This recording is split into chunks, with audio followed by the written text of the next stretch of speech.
Good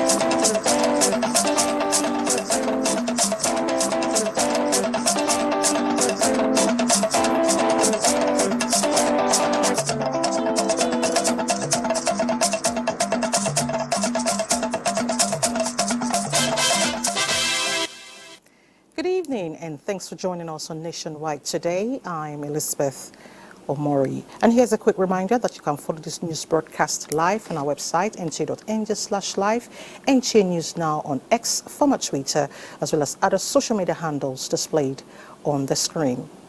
Federal government of Nigeria expresses concern over hostilities between Israel and Hamas in the early hours of Saturday and calls for de-escalation and ceasefire.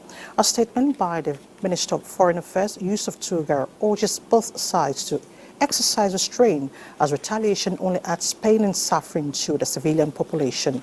It prioritizes the safety of civilians and gave room for humanitarian assistance. The Foreign Affairs Minister is calling for peaceful resolution of the conflict through dialogue. And the federal government wants to propel the country to new heights of innovation and technological advancements. To achieve this, Executive Order Number 5 will be deployed to develop and promote local content, a move the Minister of Science, Technology and Innovation says aligns with the 8-point renewed hope agenda of President Bola Tinubu. Justin Bemoy reports. Like when Dangote was doing his refinery, the welders that were used all came from either India or Pakistan or any other country, because we don't have ISO certified welders, So we are losing that income. We are losing those jobs. This is one area of concern for the Nigerian government. Local content is not fully harnessed, developed and promoted. However, the government is determined to bolster the economy, create jobs, reduce poverty, and usher in a brighter future for Nigeria. And the magic wand for the Minister of Innovation, Science and Technology is Executive Order Number 5, which government wants to deploy to address the challenges by providing support for made-in-Nigeria goods and services, development of homegrown capabilities, and the capacity to maintain, redesign, reproduce, rededicate, and duplicate infrastructure built in Nigeria for self-reliance and development. This drive to industrialize explains the federal government's push for establishment of 6 centers to train indigenous welders to international standards, one each in the geopolitical zones of the country, who will be ISO certified. Justin Bemunyi, NTA News. Meanwhile, President Bola Ahmed Tinubu's administration will ensure the nation attains a high level of food security through the strengthening of Niger River Basin. Minister of Water Resources and Sanitation, Professor Joseph Utsev, made this known during a working visit to Kwara State. Ralia Tibrine reports. Among the mandates of the Ministry of Water Resources and Sanitation is harnessing the potentials of the river basin to drive agriculture and attain food security in Nigeria. The agenda of President Bola Ahmed Tinubu, according to the minister, included making water accessible to all, not only for domestic use but also for sanitation and irrigation. Professor Joseph Utsev commissioned some water projects in the Ilorin metropolis and distributed empowerment tools to some graduate youths to help them get started as young farmers. The water for irrigation will be used in the production of food, which will enhance food security. Because when this food security is being enhanced, it will not only provide the food on the table of Nigerians, it will also generate revenue for the government. It will also provide employment for the youths. The youths are being empowered today to see how they can go into agriculture and other activities that will empower them to enhance the economy of the nation. The minister also paid a courtesy visit to the Emir of Ilorin, Alhaji Ibrahim Zulu Gambari, and the Kwara State Governor, Abdurrahman Abdulrazak. One of the main challenges I want you to take up is the issue of the dredging of the river Niger Benue down to the Delta. It's essential you start that immediately because of the damages it's causing to the national economy, damages to food security. To strengthen the river basin, the minister promised to partner with the private sector and state governments. Raliat Ibrahim, NTA News. Now to health. The Nigerian Air Force Officers' Wives Association, NAFOA, led by the national president, Rekia Abubakar, is raising awareness about cancer through a series of activities commemorating the World Breast Cancer Awareness Month, October. Some of the activities include a one-day health work, lecture and free cancer screening exercise in Abuja, attended by the former Minister of Women Affairs, Dame Pauline Tarlin. NAFOA's president during the lecture with the theme, Routine Checkup, a Panacea for Early Detection, highlighted a WHO report which says 78,899 cancer-related deaths were recorded in Nigeria in 2020 alone, with breast and cervical cancers accounting for more than 40% of all cancer-related deaths. Based on this report, NAFOA is lending its voice towards creating awareness across various NAF barracks and communities. With the mandate of keening to the Renewed Hope initiative of the federal government to rid smuggling and encourage legitimate trade, the Nigeria Customs Service has seized contraband goods worth over 200 million naira in Ogun State. The Acting Comptroller General of Customs, Bashir Adewale Adeniyi, made this known in Abeokuta. Diroko in Ogun State is one of the border towns in Nigeria where the smuggling business flourished due to its proximity to neighboring Benin Republic. Statistics reveal that the federal government of Nigeria loses over 10 trillion naira annually to smuggling activities across the country. To address this menace, the Nigerian Customs Service is working around the clock, and one of the results is this seizure of contraband goods valued at over 241 million naira between the 18th and 30th of September. Officers of Ogun Command intercepted and seized 1,436 pneumatic tires, 53 sacks, and 569 parcels of cannabis sativa, 3,149 bags of foreign parboiled rice, alongside 32 used vehicles duty-paid value. Of these seizures, amounts to an impressive sum of 241,977,943 naira. The customs boss reaffirms the commitment and determination of the service to strategically deploy personnel, material resources, and ultramodern technological know-how to address the situation. He appreciates the federal government for giving Nigeria Customs the enabling environment to perform its mandate aimed at revenue generation for the country, in line with the renewed hope of the present administration. In Abeokuta, Akem Jimo, NTA News. And for more reports on Nationwide, let's join Adeola in Lagos. Adeola, over to you. Thank you, Elizabeth. Suspects arrested in connection with seizures made by the Federal Operations Unit Zone A, Ikeja, will be made to face the wrath of the law at the end of investigation. Acting Comptroller General of Customs, Bashir Adeniyi, disclosed this while briefing the press on the latest seizures of the unit, which include 8 trailers with 7,029 bags of 50 kg foreign parboiled rice. Bolaji Akin completes the report. This is the result.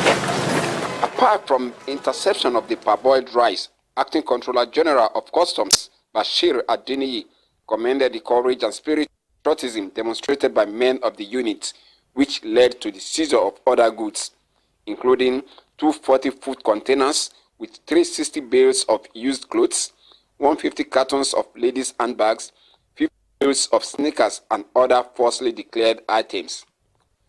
Other seized items are used fridges, compressors, expired hair oil, unprocessed wood, foreign frozen poultry products, and 25 units of Tokumbo vehicles.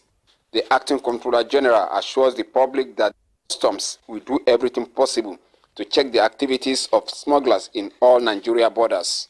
The objectives of these operations were twofold.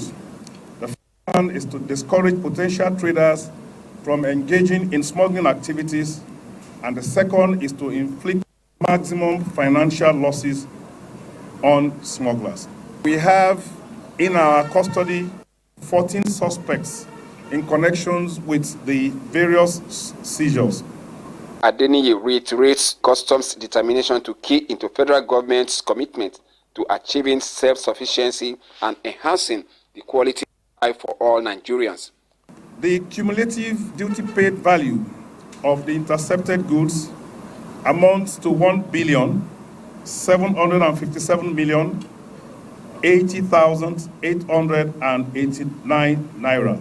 The Acting Controller General called on all importers and licensed agents to avoid sharp practices and adhere to existing import guidelines so as to avoid the risk of losing their investments. The seizures took place within the borders of the southwestern states. In Lagos, Bolaji Akeem, NTA News. A partnership between the American Council in Lagos, Nigeria, and the National Commission for Museums and Monuments has resulted in a workshop geared to using modern scientific and local methods in the restoration of a nation's heritage that needs restorative attention. Larry Belay at the program marking the end of a workshop brings details. And curators have been participating in the workshop since last year on the Practical Conservation Initiative for the nation's curators using modern methods.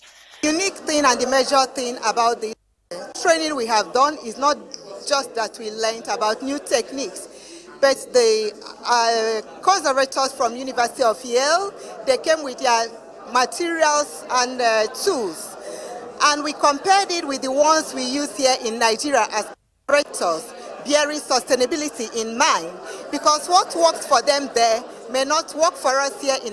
We're opening an exhibition which celebrates the work of different conservators.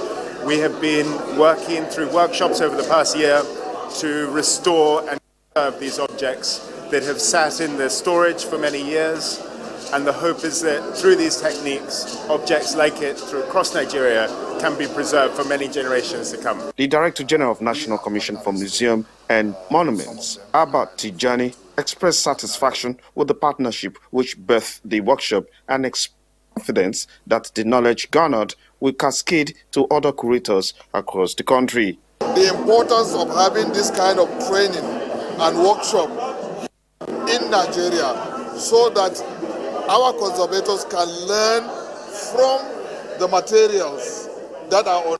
The program was about developing capacity, both capacity for Nigerian conservators and artists, and because they can take the learnings they brought to America, back home to America from Nigeria, and vice versa. And it's part of our larger outreach to the Ambassadors Fund for Cultural Preservation. An exhibition of artifacts restored during the workshop was opened to the public. In Lagos, Larry Bilayi, NTA News. And those are the stories from Lagos. Nationwide will continue with Mary Angels after this break. To stay.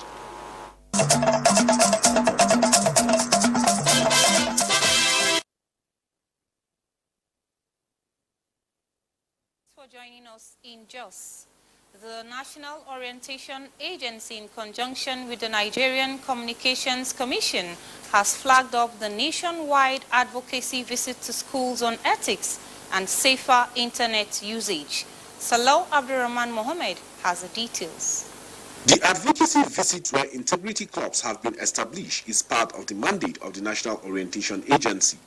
The sensitization is for participants to embrace national ethics and learn how to mitigate the usage of internet and harness it for the sustainable growth of the country. I've learned more about the internet, the ICT, the access to use the internet wisely, not wrongly. And within this organization, let them continue doing this program so that we, the students, will do what is right and make this country a good and perfect country. The purpose of that is to emphasize our national ethics and to promote that value of integrity. Integrity is extremely important for national development. Plateau State Director of the National Orientation Agency urges participants to imbibe and inculcate national ethics and values in their daily lives. We have had a large turnout of students who have come because we want to imbibe into them the national ethics culture. In a paper titled Safe Use of Internet Usage, a resource person, Mary Shema, advised the students to use the internet appropriately and engage in activities that will develop them mentally and financially. The internet is very important to us. We use it for a lot of things. But again, the internet can be used, when used negatively, can affect the society. There were goodwill messages from stakeholders. In Jos, Salah Abdulrahman Mohammed, NTA News. Obey safety rules and refrain from using illicit substance to minimize road accidents and deaths. This was the main thrust of the Ember Month campaign for motorists in Jos by the Federal Road Safety Corps. Saadatu Mohammed Kafa reports. The Ember Month campaign is an annual event carried out by the Federal Road Safety Corps across the country to sensitize road users on the need to exercise caution while plying the road.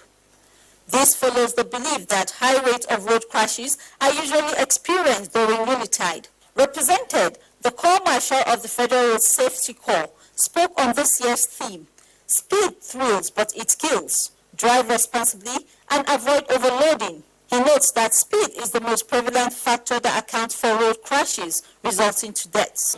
Coupled with that is the problem of overload. When you overload your vehicle, of course you know that you're not likely going to control that vehicle in the event of any challenge on the highway. And not only that, when a crash occurs, you're likely going to lose more lives and then more victims will be involved.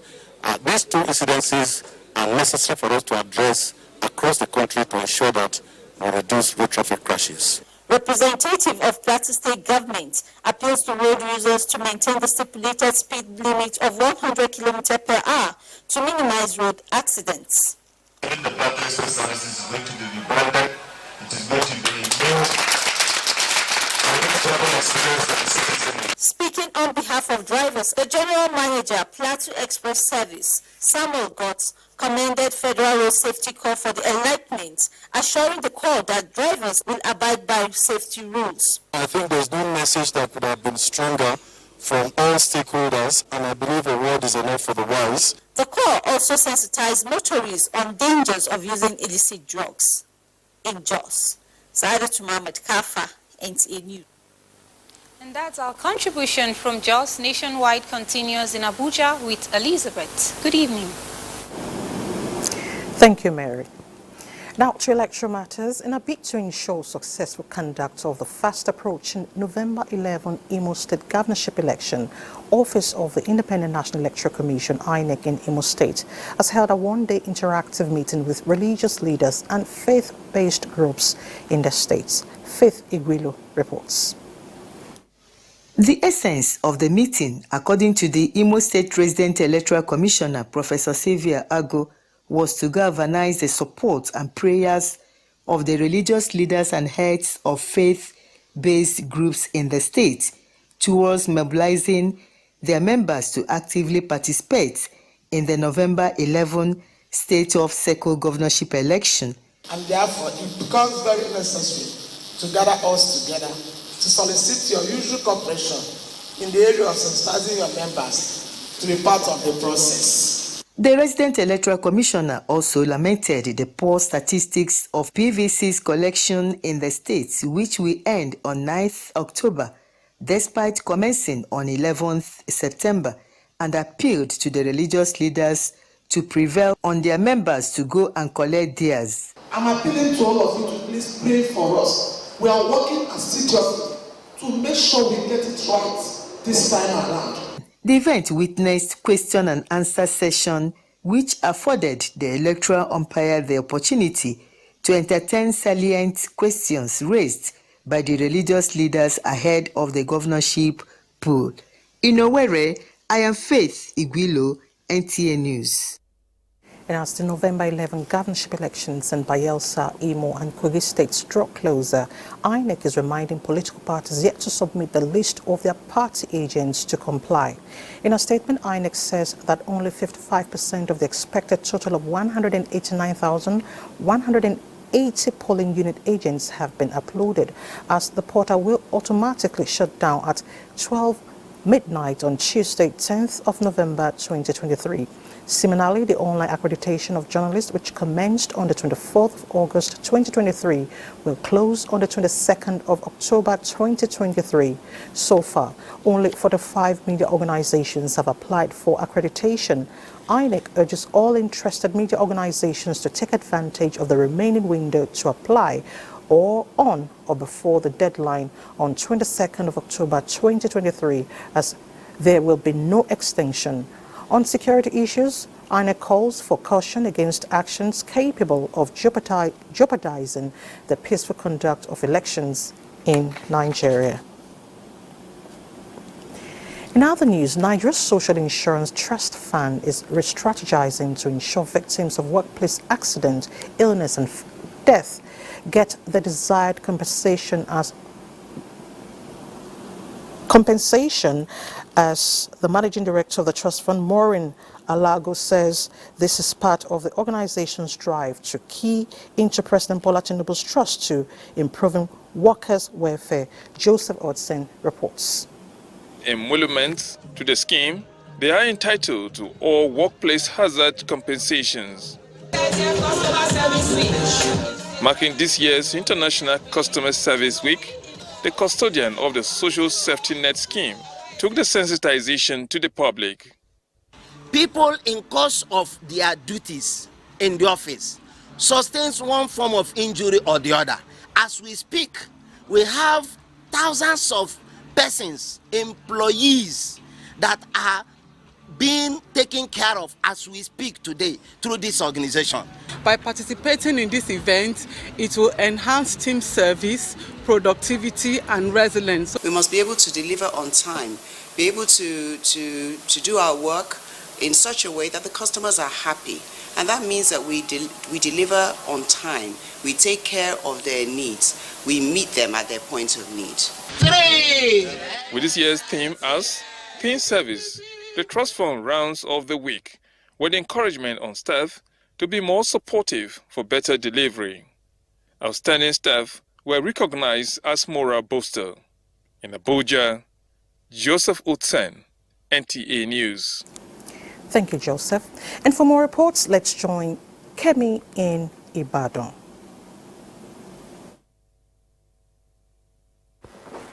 Hello and welcome to Ibadan.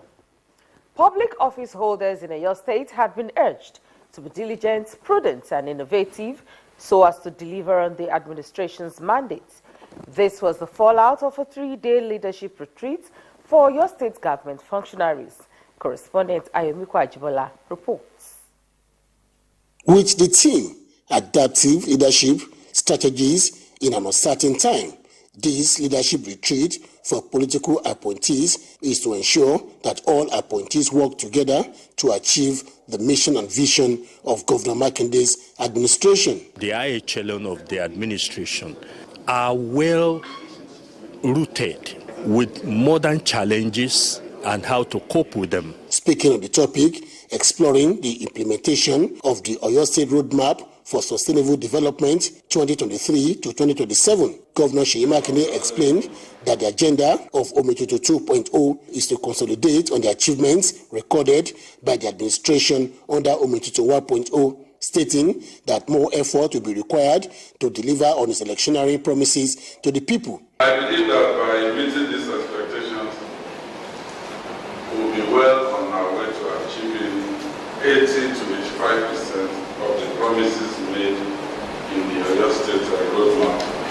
Leaders have a duty and a responsibility to create prosperity, to create progress for the generality or majority of the people. This will be the third of the yearly leadership retreat since the first tenure of Governor Seyi Makinde's led administration. In Ibadan, Ayomiku Ajibola, NTA News. And in a bid to raise awareness about heart disease and its preventive measures, medical experts have advocated eating right and regular exercise as ways to ensure healthy hearts. Rofiani Masham Badmos tells us more. Healthy heart is central to overall good health and is responsible for pumping nutrient-rich blood throughout the body. World Heart Federation have advocated on educating people about the signs and symptoms of cardiovascular disease to avoid any complications. When you see that tricycle going throwing around that smoke, it's affecting the driver, it's affecting the bystander, it's affecting those people that are moving around. Eating all the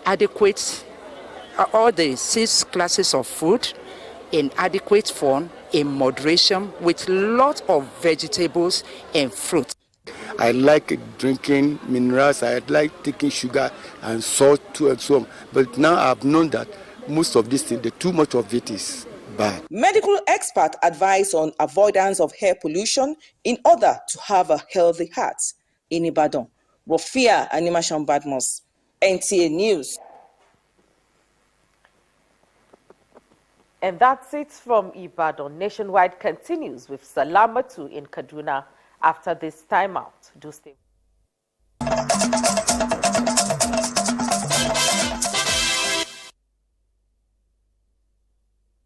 It's still nationwide on the network service of the NTA. You're welcome to Kaduna. 25 persons have undergone 6 months intensive training on preventive livestock healthcare and business development in Kaduna. Adamu Sunday reports that the program, organized by the Food and Agriculture Organization of the United Nations in partnership with College of Agriculture and Animal Science, Ahmadu Bello University, has trained veterinary para-professionals that would provide sustainable animal health services in the country. The wave of severe infectious disease causing devastating impact on lives and livelihood of livestock, and the gap between communities and veterinarians in the country is alarming.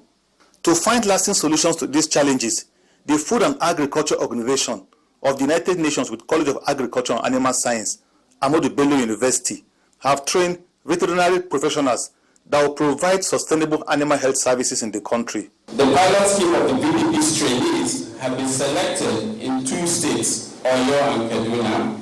It is hoped that these new graduates will assist the veterinary services department in both states. It's a very, very important program which will improve the attention of ensuring healthcare is given to animals. We end up with healthy animals that will be healthy for human being consumption, and secondly, it will improve the economy of the rural people because now they will be doing things professionally. These graduates, Abdulhafiz Musa Dabai, Blessing Andrew and others have shown unwavering commitment by navigating the challenges of online and physical training so they can attend to issues that concern health and production of animals. By God's grace, we hope that in the next subsequent months, you are going to see the impact of this training. How to invent this knowledge in rendering services to smallholder farmers. With this training, the likes of Abdulhafiz are expected to train others for healthy meat in Kaduna State and promote food security in the country at large. In Kaduna, Adamu Sunday, NTA News. And on environmental matters, Kaduna residents are calling on government to look into the issue of indiscriminate dumping of refuse in the metropole. Correspondent Haruna Mohammed, who went round, reports that the refuse is havoc to humanity. Renewal projects beginning from the previous administration is designed to turn the city into a smart city, but the emerging indiscriminate dumping of refuse at various locations in the state capital is not telling well on the city. For over 30 years, there has been a refuse collection site here by the wall of Federal Government College here in Malali, but it is no longer visible as a result of the urban renewal program, which gave way for the expansion of this road for easy flow of traffic. As it is, the road is now an eyesore as the initial dump site is no longer visible. If you look for the cholera and this typhoid and malaria, because of this problem that we have in this area, it will increase more for this area. Let the dustbin be out of, maybe out back of another place, you understand, but not inside the area where people stays, in the market, in fact, inside the market, which I've never seen something like that. I've been in so many places. Maybe they should create something like a park, but it's supposed to be a refuge dump where nobody will even see it. They should fence the place so that people will come dump the refuge inside and walk out, and their cars can equally go inside and park the refuge and take it to where it's supposed to be. We are here almost 8 months without parking it, so we need the government to take good serious action about the refugees here.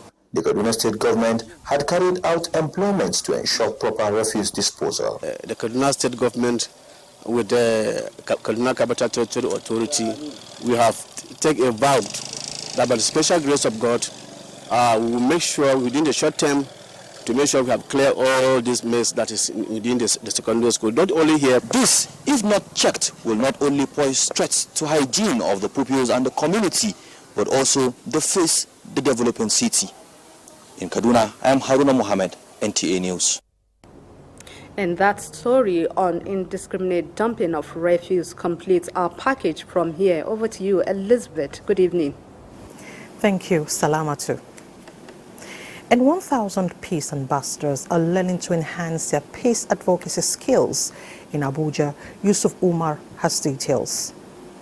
About 1,000 peace ambassadors in the country attended the one-day event to enable them take stock of their contributions in peace-building processes in the country, review challenges and adopt a more pragmatic and realistic approach in enhancing peace among diverse people. Beyond presentation of awards to deserving peace advocates for their role in supporting harmonious coexistence, the forum provides an opportunity for the retired army spokesperson to give an in-depth analysis of youth involvement in crimes. The relationship between migration and security is intricate. Thus, a need for an all-inclusive solution. Why? Because it's more or less like a two-edged sword.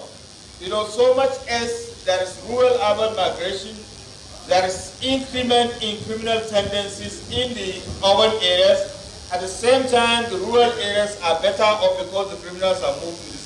Yeah, we want to tell people that if this is Africa, if this is what Nigerian is producing, I want to be part of Nigeria. Other speakers viewed security challenges as contraption and insurmountable. They reminded peace ambassadors to support security agencies to secure their communities and promote peace in the country. In Abuja, Yusuf Umar, NTA News. One of the major highways linking Gombe, southern part of Borno and northern part of Adamawa State, is currently facing serious threat of collapse following a downpour that washed away a portion of the road and one of the bridges on Friday. From Gombe, Abbas Mekano reports that over 150 hectares of farmlands and houses have been destroyed by the flood.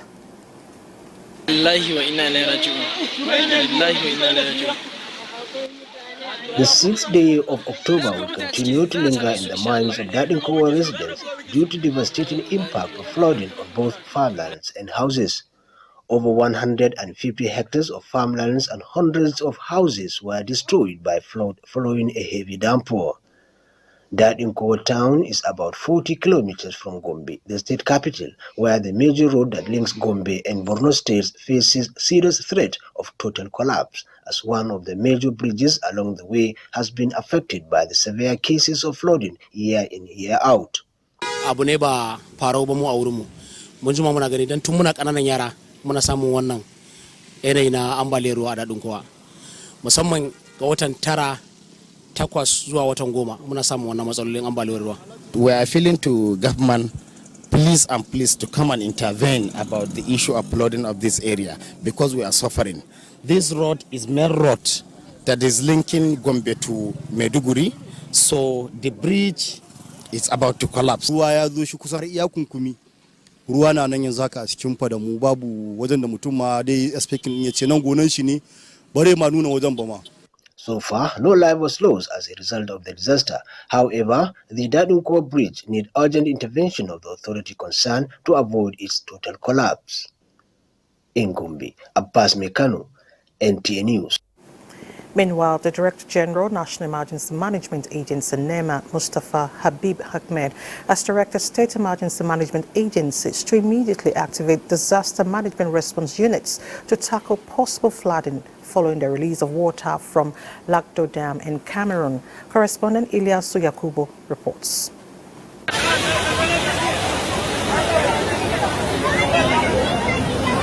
The Cameroonian authorities commenced the release of water from the Lagdo Dam on the 4th of October 2023. Affected communities in Adamawa, Taraba, Benue, Kogi, Niger, Nasarawa, Anambra, Bayelsa, and Imo State.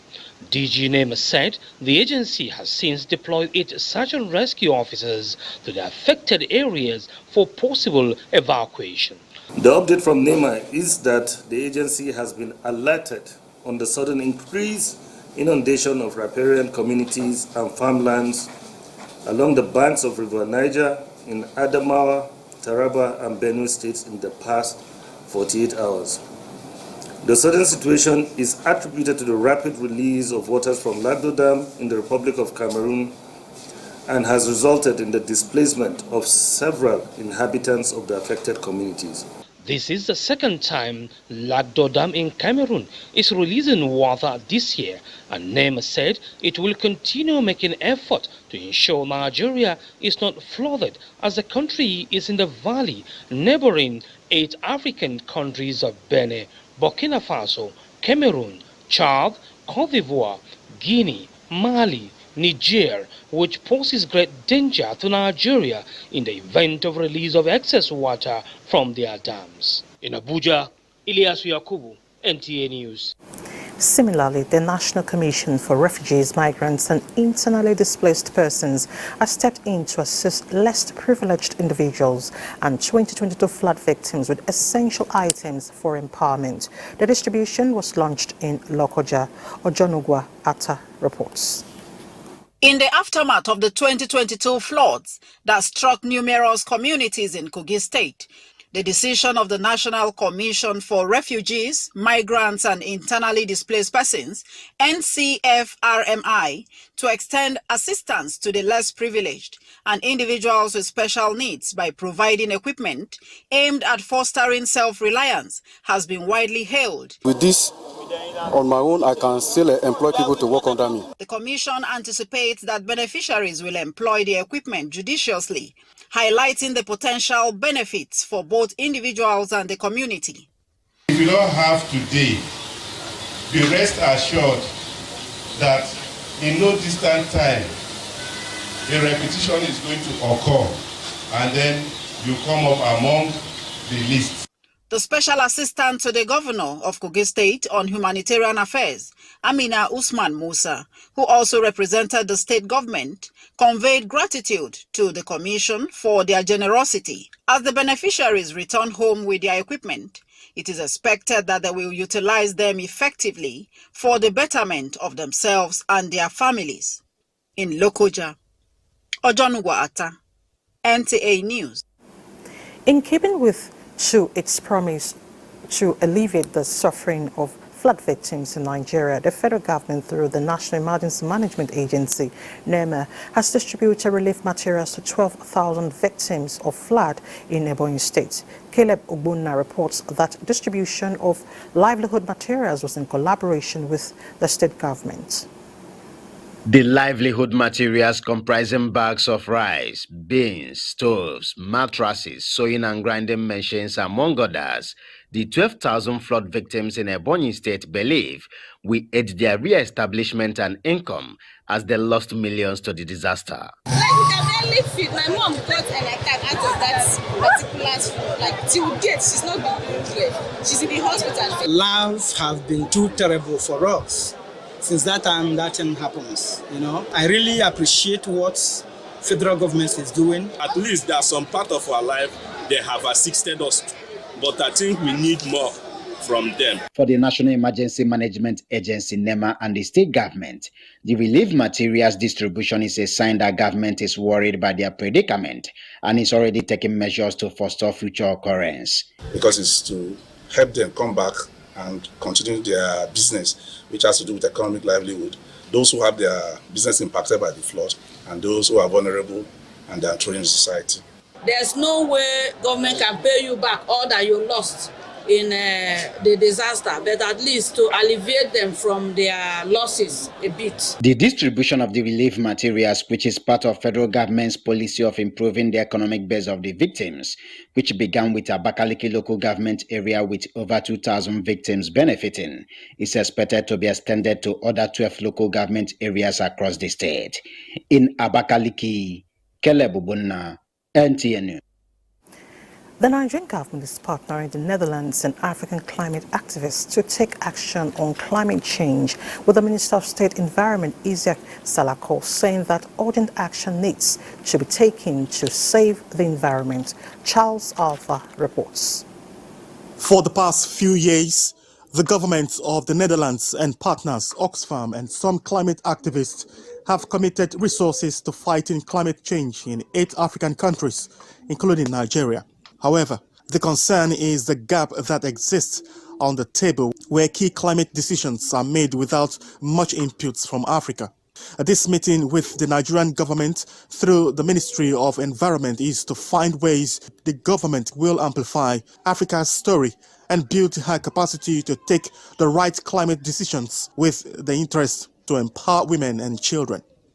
We want the ministry to adopt and take the climate change caravan as our own, as a yearly event that will bring youth, children, people in the entertainment industry to talk about the realities of climate change. There's no doubt that in Nigeria, Minister of State for Environment, Isaac Salako, believes engaging all stakeholders in the climate space will have far-reaching outcomes in this regard. The effect of climate change on health is very, very major. And I will be very happy to come on board with you, to join you in ensuring that we drive to bring to the fore that particular angle of climate change. While restating Nigeria's commitment to their common cause, the ban on exportation of charcoal, which has now been lifted, he said was merely to increase capacity for regulation and will not have adverse effect on efforts to fight climate change. Charles Alpha, NTA News. Away from climate change matters, the Federal Road Safety Corps is deploying tactical and dynamic approach in improving operational efficiency in its commitment to reducing road traffic crashes on Nigerian roads. Corps Marshal Dauda Alibiu stated this at the passing out parade of 1,762 newly commissioned personnel of the Corps at the Nigerian Army Training Center, Kontagora, Niger State. Noura Ibrahim was there. That was Cadet Jimmy Mertens leading the colorful parade at the Nigerian Army Training Center, Kontagora, to mark the end of the 4-month basic course 2023 and passing out of the 1,762 trained personnel into the family of Federal Road Safety Corps. Corps Marshal Dauda Alibiu was represented at the event. With this crop of officers looking at the training that they have enjoyed here, they are going to become change agents in changing what is happening in the Federal Road Safety Corps for the better. They should exhibit professionalism and they should work with standard ethics of the job. In addition to add beauty for protection, as we are not carrying arms, we have introduced martial arts, which will help them for self-defense. The newly commissioned officers include 204 cadets officers, 402 cadet marshals inspectors, and 1,156 road marshal assistants. Awards were presented to some cadets who distinguished themselves in the course of the training. Niger State Sector Commander of the Corps had earlier addressed the new inductees at a dinner held in their honor. In Mina, Noura Ibrahim, NTA News. Now, as part of efforts to curb the spread of diphtheria, the Lagos State government has mandated each primary healthcare facility to capture an average of 70 children for immunization daily. In their support, Hingeno John Adams takes a look at other measures put in place by the government to fight the spread of the infection. Though Nigeria had experienced diphtheria cases in the past, with the most significant reported in 2011, the 2022 outbreaks caused panic among residents of affected states. Lagos also recorded few cases. Apprehension became even more intense at the beginning of 2023 when the infection began to spread to more states from January to May, making the first wave. It is a largely preventable disease through vaccination. So those who have not received the vaccine at all or have not even received a single dose are majorly at risk. Those who live in crowded environment, overcrowded, also predisposes to the disease.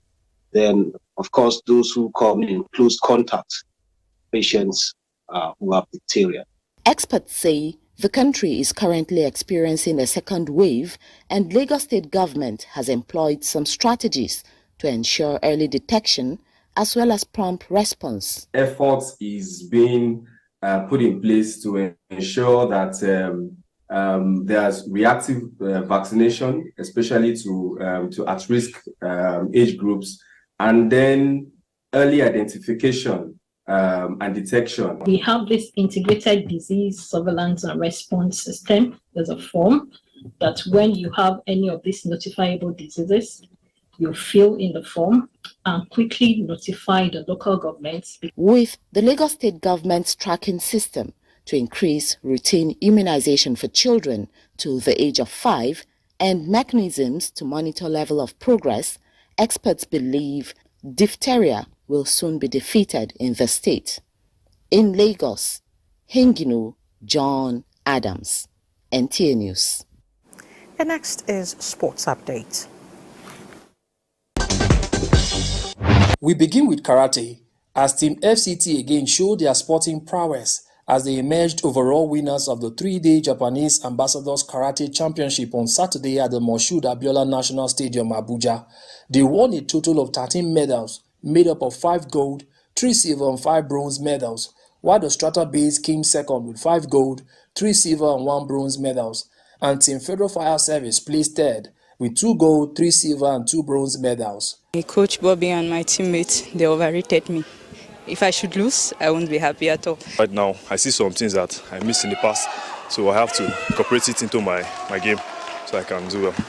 So let us bring the spirit of karate, discipline, respect, and continuous growth to our daily endeavors and say yes to life. 208 participants, drawn from 15 states of the Federation and the FCT, including paramilitary, as well as some agencies featured in the tournament. To football, as former FIFA President Sepp Blatter has criticized the decision by World Soccer governing body to hold the World Cup in 6 countries across 3 continents, the 87-year-old said it is absurd to tear the tournament apart, that the 2030 tournament should have taken place in South America, marking the 100th anniversary of the first event, which was hosted and won by Uruguay. Still on football, Wayne Rooney has left his role as coach of Major League Soccer side DC United by mutual consent after they missed out on the MLS Cup playoffs. The former Manchester United's record goal scorer took up the role with the Washington-based side in July 2022. And finally to Formula One, as Red Bull's driver Max Verstappen said, winning his 3rd Formula One World Championship on Saturday in Qatar is the best. Verstappen finished second in a 19-lap sprint race in Qatar as his sole title rival and teammate Sergio Perez crashed out after 11 laps. With Sports Update, Bright Ebuchu, NTA News. In Sports Update with Bright ends nationwide today. Thank you so much for your time. I'm Elizabeth Omori. Good evening.